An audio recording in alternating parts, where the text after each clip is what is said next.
زمانہ جاہلیت میں لوگ بیٹیوں کی تربیت سے بھاگتے تھے، بلکہ بیٹیوں کے وجود کو ہی برا سمجھتے تھے۔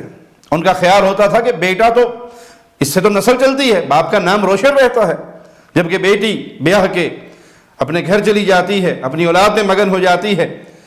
تو یہ زمانہ جاہلیت کے خیالات تھے جس کو اسلام نے آ کے تبدیل کر دیا، بیٹیوں کی پرورش کی طرف توجہ دلائی، بلکہ ان کی تربیت کو زیادہ افضل قرار دیا، بیٹیوں کو عزت دی، مقام دیا، مرتبہ دیا۔ رسول اللہ صلی اللہ علیہ وسلم کا فرمان ہے کہ جس کے 3 بیٹیاں ہوں یا 3 بہنیں ہوں یا 2 بیٹیاں ہوں یا 2 بہنیں ہوں، اور وہ ان کے بارے میں اللہ سے ڈرتا رہے، ان کے ساتھ نیک سلوک کرتا رہے، ان کی اچھی پرورش کرتا رہے، یہاں تک کہ وہ بیاہ کر اپنے گھر چلی جائیں یا وہ فوت ہو جائیں، تو یہ 3 بیٹیاں یا 3 بہنیں، 2 بیٹیاں یا 2 بہنیں قیامت کے دن اس کے اور جہنم کے درمیان میں آڑ بن جائیں گی۔ تو بیٹیاں پیدا ہونے پر ماتھے پر بل نہیں ڈالنے چاہیے۔ انبیاء کے گھر بیٹیاں پیدا ہوتی تھی۔ احمد بن حنبل رحمہ اللہ نے اپنے بیٹے عبداللہ کو جب ان کے گھر بیٹی پیدا ہوئی یہی پیغام دیا کہ بیٹا نبیوں کے گھر بیٹیاں پیدا ہوتی ہیں۔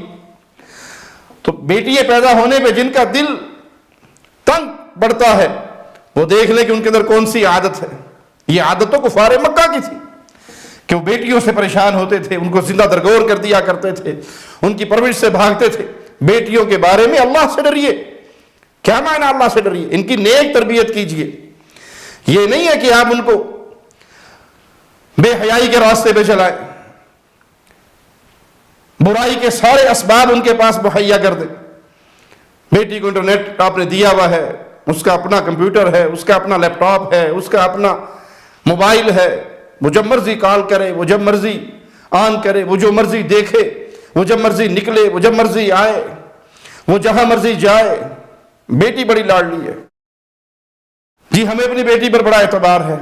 بھائی آپ کون ہوتے اعتبار کرنے والے جب اس بیٹی کا خالق آپ کو یہ تعلیم دے رہا ہے کہ جہاں ایک لڑکی اور ایک لڑکا تنہائی میں ملاقات کریں گے، تیسرا ان کا شیطان ہوگا، اور آپ کہیں کہ مجھے بڑا اعتبار ہے۔ اور کتنے بدنصیب ہیں وہ لوگ جو دین کا نام بھی لیتے ہیں اور اپنی بیٹیوں کو دنیاوی تعلیم کے لیے دوسرے ملکوں میں تنہا بھیج دیتے ہیں۔ ہماری بیٹی امریکہ میں پڑھ رہی ہے، کسی کی بیٹی برطانیہ میں پڑھ رہی ہے، کسی کی بیٹی آسٹریلیا میں پڑھ رہی ہے، کسی نے کینیڈا بھیجا ہوا ہے۔ اس کے ساتھ محرم ہے؟ نہیں، محرم تو کوئی نہیں ہے، تنہا ہے، ہاسٹل میں رہ رہی ہے۔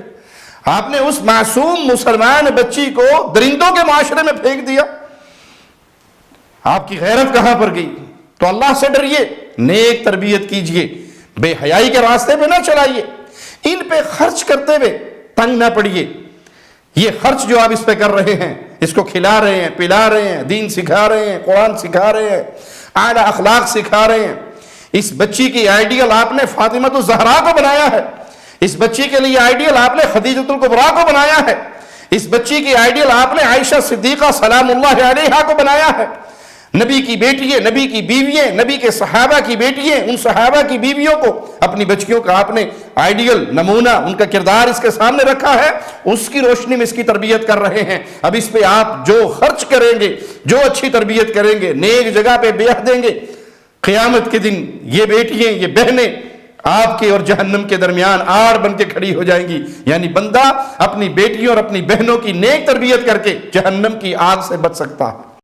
ہر لمحہ قرآن اور سنت کا ترجمان، فضیلت الشیخ توصیف الرحمان۔